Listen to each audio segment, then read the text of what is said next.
La cuisine du Fief, c'est une cuisine brasserie, principalement namuroise. C'est vraiment le concept du restaurant. C'est une cuisine généreuse avec des produits locaux. On essaye aussi de faire fonctionner le restaurant en fonction des différentes activités qu'il y a à Namur, sur la citadelle aussi. On a les petits gris de Namur, qui sont des escargots. On a la visance, on a une volaille avec une sauce sambrémeuse, donc une sauce typiquement namuroise. Les boulettes du Fief, vitoulet en wallon. Donc on est parti vraiment des valeurs, de la culture, des traditions namuroises, en voulant mettre en valeur différents éléments, que ce soit du folklore, que ce soit des fêtes de Wallonie ou d'autres groupements tels que Namur is a Joke, Namur en mai, le FIF, le KIK, enfin bref, on s'est vraiment inspiré de tout ça pour que cet endroit soit une ode à Namur.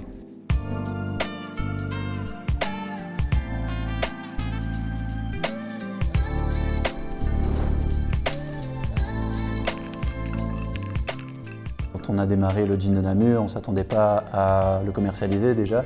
Donc ça a été un projet qui a évolué petit à petit. Et puis ce qui nous manquait, c'était vraiment un lieu à nous. Par magie, on a eu cet endroit qui est quand même un bâtiment qui est ancestral, vu qu'il est bâti sur des vestiges qui datent du XIIIe siècle de la citadelle de Namur, qui est l'ancien château des Comtes. Les succès dont on est le plus fier depuis le lancement du gin de Namur, depuis la création du Fief, c'est d'avoir pu rentrer dans des groupes sociaux qui représentent le folklore, les traditions namuroises. On est devenu partenaire officiel des fêtes de Wallonie. Si on regarde autour de nous, on a des costumes de Molon. Et ça a été aussi un projet de pouvoir apprendre aux gens ce que sont ces objets en plaçant différents QR codes qu'on peut venir scanner ici au Fief pour avoir l'histoire de cet objet. Cette aventure, ça a été, et ça reste encore aujourd'hui, une des plus belles choses qui nous est arrivée. On est très fiers de pouvoir mettre Namur en avant et comme on a tendance à dire, on est namurois, on mourra à Namur et on est fiers d'être namurois et de notre ville.